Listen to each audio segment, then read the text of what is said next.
Bonjour tout le monde, bon retour sur ma chaîne. Aujourd'hui, il s'agit de canaliser le mois de mars. Je suis allée me connecter. Ça fait vraiment très branché câble, ordinateur, dit de cette façon-là ou technologie. Quoi qu'il en soit, je me suis connectée il y a peut-être même pas une heure pour savoir à quoi est-ce qu'il faut s'attendre pour le mois de mars pour le collectif. Où est-ce qu'on s'en va un petit peu d'un point de vue énergie par rapport à cette transition toujours du monde physique 3D vers ce 5D. Et comme vous avez pu l'entendre ou le voir, évidemment, dès que je commence à enregistrer, j'ai ma panthère qui vient me rejoindre. Il y a eu énormément d'insistance sur faire de l'introspection, regarder à l'intérieur, un travail de soi pour aller nettoyer au niveau du karma. C'est ce qui m'a été, c'est ce que j'ai ressenti, à continuer à aller nettoyer, mais particulièrement là au mois de mars, ce qui pourrait, il y a toujours quelque chose à nettoyer de toute façon, il faut être parfaitement honnête, au niveau du karma, au niveau des traumas qu'il y a, de l'introspection pour aller trouver ces karmas, pour le ressentir, ces émotions, pour les comprendre et pour les nettoyer, pour s'en débarrasser. Ça, c'est quelque chose qui est, j'ai définitivement ressenti ça et ça me l'a dit plus d'une fois encore et encore. Également, le besoin, la nécessité, l'importance d'être en harmonie avec soi-même et avec le collectif, avec les autres. Mais j'insiste vraiment sur, là, quand je dis le collectif, c'est vraiment avec les personnes qui sont déjà dans ce travail de changement de vibration et de fréquence. Simplement parce que c'est beaucoup plus facile pour soi-même quand on est en train de faire ce travail de nettoyage, quand on est en train de changer de fréquence, de pouvoir rester avec les personnes qui vibrent de la même façon. Ça permet soi-même aussi de continuer à s'élever beaucoup plus facilement, de regrouper avec ceux qui sont dans ce même travail énergétique que vous êtes en train de faire. Mais donc, avec vous-même, dans un premier temps, l'unité, c'est vraiment d'être capable de savoir qui vous êtes, de vous connecter avec vous-même. Ça part toujours de soi. Je pense que je l'ai dit plus d'une fois, d'être en unité avec les autres. Donc il y a l'unité qui est vous-même, pardon, à savoir qui vous êtes, à vous connecter avec vous-même, avec votre véritable vous. Mais c'est l'unité avec tout le monde, parce que on s'entend que c'est le collectif, c'est la population qui ensemble va dans cette transition, va dans ce changement. C'est en étant tous ensemble à vibrer de la même façon qu'on va créer des changements qui vont être permanents. L'importance de faire face à la vérité par rapport à la matrice, sur le fait que ce soit une illusion, l'importance d'accepter que ce monde physique est une illusion, d'accepter de ne pas le laisser nous contrôler, que cette illusion n'a pas de contrôle sur nous. Ça a été aussi quelque chose que j'ai entendu, que c'est revenu en boucle plus d'une fois, vraiment de ne pas, d'accepter la matrice, de ne pas la rejeter comme étant une illusion et comme n'ayant pas de contrôle sur nous, sur l'élévation, le changement qu'on fait au niveau vibratoire, au niveau fréquence, sur la création de notre vie, puisqu'on est les créateurs de notre réalité. Donc l'importance vraiment vitale de le comprendre, mais de l'accepter, de l'affirmer, donc de s'en détacher de cette façon-là. Ouais. de rester également avec, donc ça je l'ai dit, mais c'était également le mot tribu qui m'est venu. Les personnes, le collectif qui fait déjà ce travail, qui peut être plus avancé, qui est au même niveau que vous. Si vous êtes déjà, vous faites déjà partie d'une tribu, comme on appelle ça de cette façon, d'un point de vue énergétique et spirituel, ça va vraiment être important au mois de mars de rester proche de cette tribu.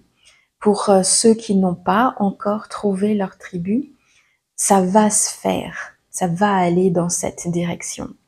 C'est super positif. Donc il y a l'isolation pour certains vient à un terme. Il s'agit vraiment aussi, ce que j'ai reçu, d'être courageux, brave, pour affronter justement cette vérité d'illusion. On pourrait dire de prendre son courage à deux mains finalement pour l'accepter et pour l'affirmer. Pour affirmer que ça n'a pas de contrôle sur soi.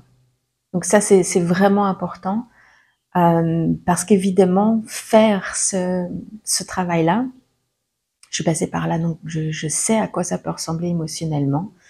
C'est pour ça que le mot courage et bravoure était mentionné, parce que ça demande énormément. Parce que c'est se retrouver aussi encore plus ou davantage face à tous ceux qui sont encore complètement à l'intérieur de cette matrice, de cette illusion, qui eux ne la voient pas.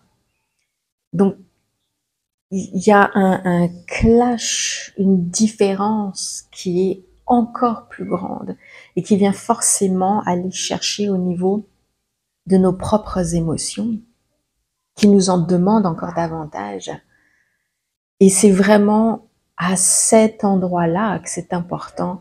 Vraiment, les mots que j'ai reçus étaient vraiment, oui, donc de continuer ce nettoyage interne, comme je le disais, mais d'accepter, d'affirmer que c'est une illusion, que ça n'a pas de contrôle sur soi, et d'être courageux, d'être brave par rapport à le faire, parce que ça va demander énormément, mais que ça en vaut la peine. J'ai clairement vu l'image, j'ai clairement reçu de se retrouver de l'autre côté. Désolée, c'est le seul mot qui me vient là maintenant à l'esprit. Le canyon. Ça représenterait comme avant il y a comme le bord de la falaise. Passer de l'autre côté, c'est-à-dire que le vide est derrière nous. Et là, c'était vraiment, je le voyais vraiment comme, ok, on est de l'autre côté. Puis c'était comme une surface de bois. Il peut y avoir quelques stries, mais qui étaient vraiment lisses. Et c'était vraiment comme, ok, on est arrivé de l'autre côté de la falaise. La falaise est vraiment derrière nous. Le vide est derrière nous. Le difficile ou le plus gros est derrière nous. Mais j'insiste bien sur ça dans le sens que c'est par rapport à ceux qui ont fait déjà un gros bout de chemin dans le nettoyage et dans l'avancée. Ouais, ça va être un petit peu plus chaotique à se retrouver de l'autre côté pour ceux qui commencent ce chemin.